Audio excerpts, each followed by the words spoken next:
Messieurs, mon agent K22, qui s'est infiltré depuis quelque temps dans les services secrets de M, vient de m'apprendre qu'elle doit rejoindre M. James aux Bahamas pour lui remettre des documents. Parmi ces documents, une cassette vidéo qui contient des informations sur les deux nouvelles motorisations Diesel 605. Bien entendu, K22 a déjà pris ses dispositions. C'est elle qui entrera en contact avec vous pour vous remettre cette cassette. C'est tout, messieurs.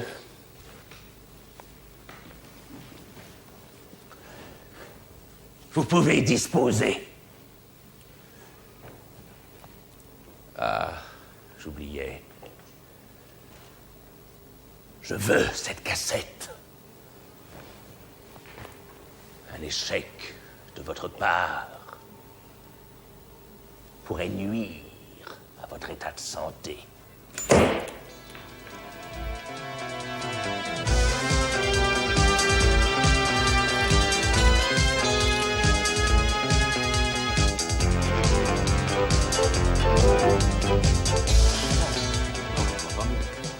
Comme vous le savez, James est à l'étranger. Affaire de la plus haute importance. Oui, je comprends que pour des raisons de sécurité, il vous soit impossible de rentrer directement en contact avec lui. C'est vous qui serez chargé de lui communiquer des informations. J'ai sur mon bureau un dossier et une cassette que vous lui remettrez. Par ici, je vous prie. Je vous présente les deux dernières 605, mais diesel cette fois. Comme vous le voyez, leur ligne extérieure n'a pas changé. Voici la 605 diesel atmosphérique. 4 cylindres en ligne de 2138 cm3 et 83 chevaux d'In à 4600 tours minute. Quant à celle-ci... Turbo diesel, il me semble. Tout à fait exact. Le moteur turbo a couplé une boîte de vitesse ME5T remplaçant la BE35 de l'atmosphérique, dispose d'une cylindrée légèrement inférieure de 2088 cm3, mais avec une puissance effective de 110 chevaux d'In à 4300 tours minute, grâce à un turbo avec échangeur RR. Il faut tout de même signaler que ce sont les premiers moteurs diesel multisoupapes. Vous noterez également l'organisation rationnelle du compartiment moteur. Vous connaissez James? Il voudra certainement en savoir plus. Oh, rassurez-vous, je suis certain que vous saurez assouvir sa soif de curiosité, bien sûr. La première version, XUD 11A, est atmosphérique. Et la version la plus puissante de ces deux moteurs diesel est appelée XUD 11 ATE. C'est, si vous le préférez, le nom de code de ces deux moteurs. Bien sûr, 009 est plus facile à retenir. C'est parce que je n'existe qu'en une seule version, Monsieur Wallace. Oh, vous êtes trop modeste pour un agent double. Je suppose que pour cette version turbo, l'augmentation de puissance a nécessité un certain nombre de modifications. Oui, nous y reviendrons plus en détail. Au passage, je voudrais vous faire apprécier ce couvre-culasse en matière composite, spécialement étudié pour étouffer les bruits. Et c'est justement dans leur partie culasse que je voudrais vous faire apprécier la conception très moderne de ces deux moteurs. Regardez.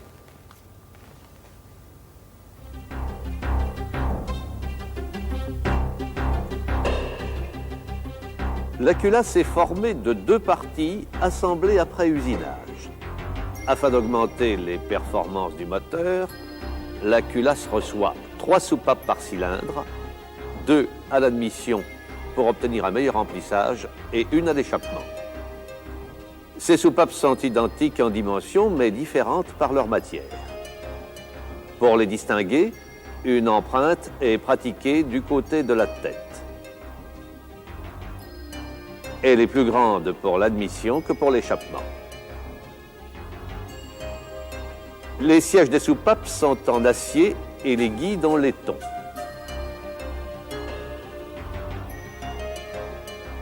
Par contre, les ressorts sont communs à l'admission et à l'échappement.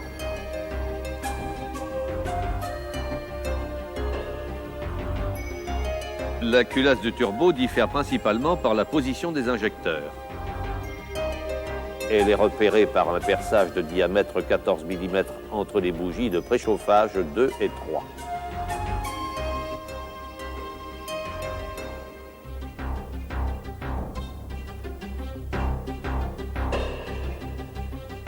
Les joints de culasse existent en 3 épaisseurs. On les identifie par des crans sur la version atmosphérique et par des trous sur la version turbo.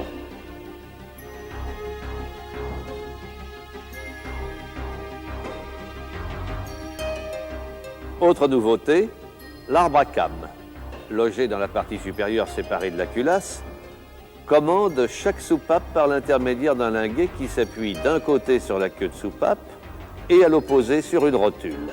Celle-ci reçoit un dispositif de rattrapage de jeu hydraulique.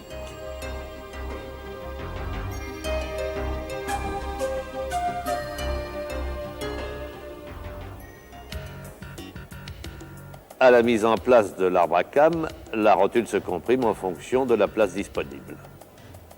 En fonctionnement, l'huile du circuit de graissage vient occuper le volume des chambres A et B. La bille ferme le passage entre les deux chambres. Lorsque la came appuie sur le linguet, l'huile de la chambre B subit une pression, mais comme elle est incompressible, l'ensemble de la rotule de rattrapage de jeu se comporte comme une pièce fixe et la levée de came est transmise intégralement côté soupape.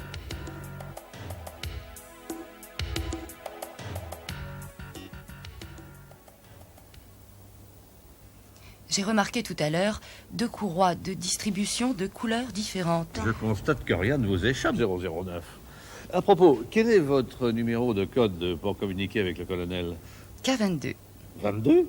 Pourquoi 22? Le colonel reprochait au 21 précédent de ne pas avoir suffisamment la tête sur les épaules. Oh, je vois. Mais vous ne m'avez pas répondu au sujet des courroies. Ah, c'est vrai. Mais voyez-vous, la courroie du moteur atmosphérique, identifiable par une sérigraphie blanche, est munie de 144 dents.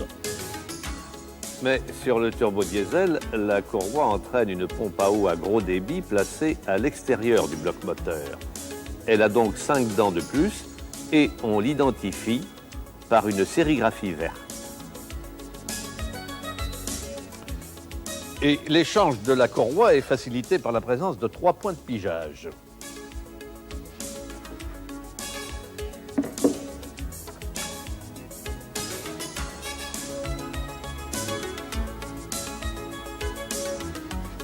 Ces points de pigeage se situent sur le volant moteur,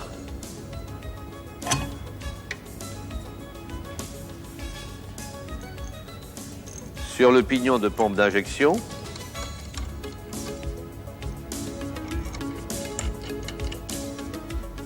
et sur le pignon d'arbre à cames.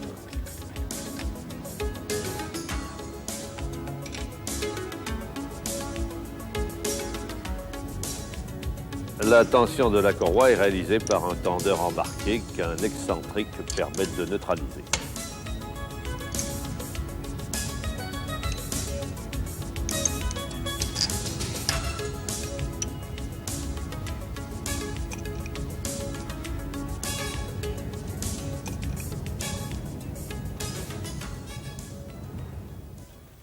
Monsieur Wallace, voilà la seconde cassette que vous m'avez demandé. Ah, merci Max. Ah, le colonel va être dans un état. Merci, quand il Max. va- En tout cas, moi, je me suis bien amusé. Max, je crois que le téléphone sonne dans votre bureau. Comme vous l'avez compris, cette cassette est destinée au colonel. À défaut de l'intéresser, elle aura peut-être le mérite d'amuser son chat. Ah, une dernière chose avant que vous ne partiez rejoindre James. Observez bien ces 2 blocs moteurs. Ils sont en fonte et les cylindres sont allégés directement dans le bloc.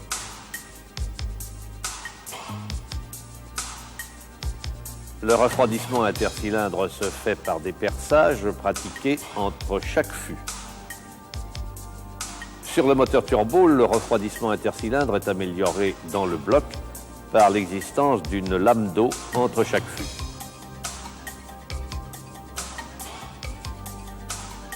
L'alésage a été diminué d'1 millimètre pour permettre cette augmentation des sections de passage. Sur le moteur atmosphérique, les portées du vilebrequin sont trempées par induction, alors que sur le turbo, elles sont nitrurées, ce qui interdit toute rectification. On les identifie grâce à 2 bossages, dont l'un est usiné sur le moteur atmosphérique.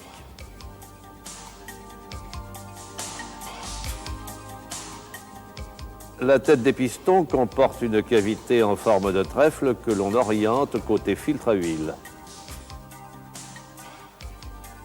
Les pistons du turbodiesel se distinguent par des axes plus gros, par la présence d'une galerie de refroidissement permettant une circulation d'huile dans la tête du piston et par un porte-segment coup de feu en fonte noyé dans le piston.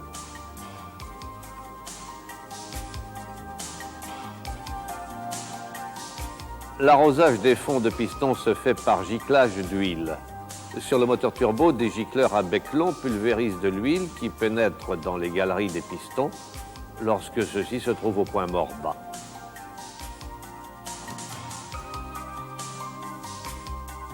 Le carter inférieur comporte une cloison anti-déjaugeage et un volet mobile évitant le désamorçage en virage. L'huile est refroidie dans un échangeur appelé Modine, à 8 lames sur le moteur atmosphérique et à 13 lames sur le turbodiesel. Le circuit de réaspiration des vapeurs d'huile comporte un décanteur de forte capacité et un limiteur de dépression.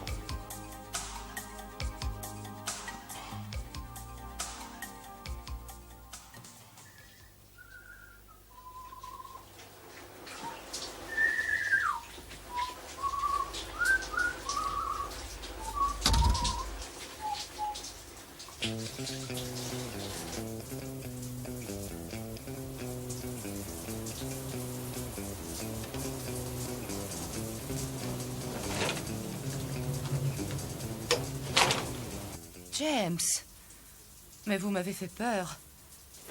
C'est juste pour le plaisir d'avoir à vous réconforter. K22.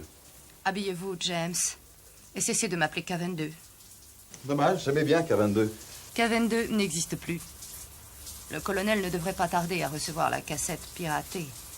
Quant à 009, ma mission ne fait que commencer. J'ai un certain nombre d'informations à vous communiquer. Vous m'écoutez, James?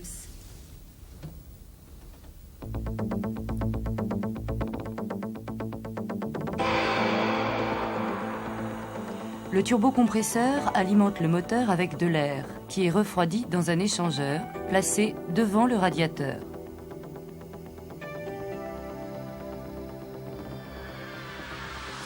La pression du turbo a nécessité la mise en place d'un joint entre la tubulure d'admission et la culasse. La pompe d'injection du turbodiesel est munie d'un correcteur de suralimentation.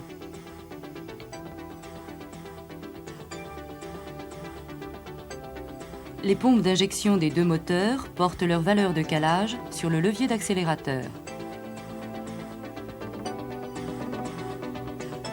Pour obtenir une bonne progressivité de la commande d'accélérateur, il a été monté sur la pompe un amortisseur qui fonctionne en liaison avec la commande d'accélérateur. Sur le câble, un boîtier avec un ressort intégré qui compense l'inertie induite par l'amortisseur.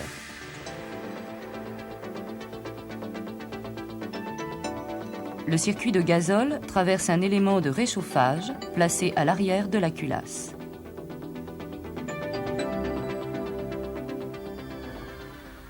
Vous m'épatez, 009. Vous êtes une véritable encyclopédie. Épatez-moi à votre tour, James. En essayant de décoincer cette fermeture éclair.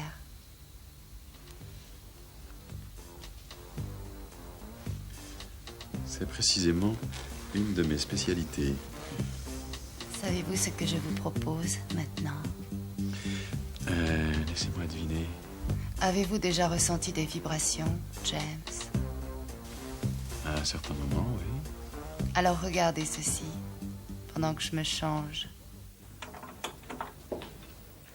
Bonjour James. Je voudrais vous faire découvrir une dernière nouveauté. Il s'agit de la suspension du groupe motopropulseur. Comme vous le savez, le groupe motopropulseur d'un véhicule est générateur de vibrations.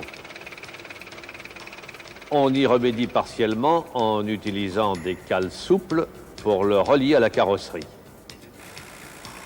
La carrosserie, de son côté, répercute à son groupe motopropulseur les chocs de la route encaissés par la suspension. Ce groupe représente une masse qui possède une inertie. Il va donc exister un certain déphasage entre les mouvements de la carrosserie et ceux du groupe motopropulseur. Ce déphasage engendre une vibration particulière qui devient désagréable pour le conducteur lorsque sa fréquence atteint 10 à 12 Hz. Le remède consiste à durcir momentanément les cales de suspension du groupe motopropulseur grâce à un dispositif relié à la suspension de la voiture. Il se compose pour chaque côté d'un poumon ou capteur fixé sur la doublure d'aile avant et relié à la tige de l'amortisseur, d'une cale de suspension du groupe motopropulseur, creuse et reliée au capteur par un tube de liaison. L'ensemble est rempli d'un mélange antigel maintenu à une certaine pression.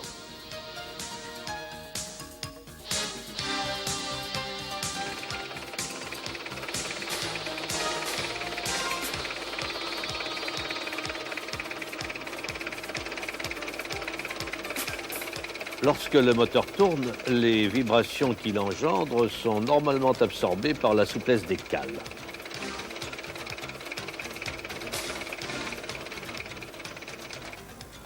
Si une roue rencontre un obstacle, la tige de l'amortisseur déplace le piston qui exerce une pression sur le liquide contenu dans le capteur, durcissant momentanément les cales du groupe motopropulseur.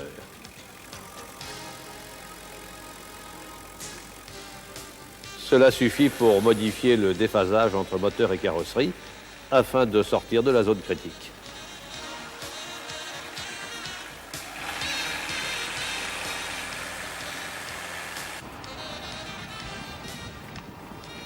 En cas d'anomalie, il convient de contrôler le réglage du dispositif. Mettre les roues avant en ligne pour ne pas créer de contraintes avant l'arrêt du véhicule.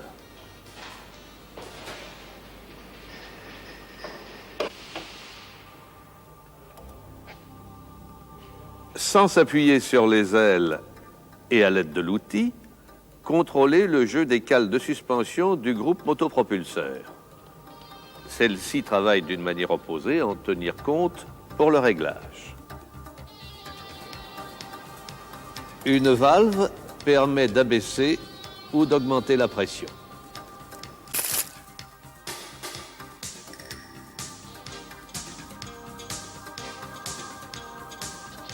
D'ailleurs, cette opération est décrite dans la documentation mécanique 605.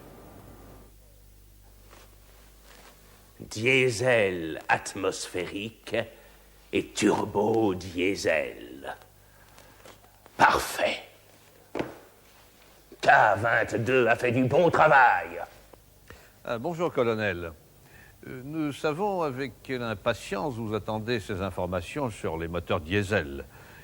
Mais je trouve que vous travaillez trop, colonel.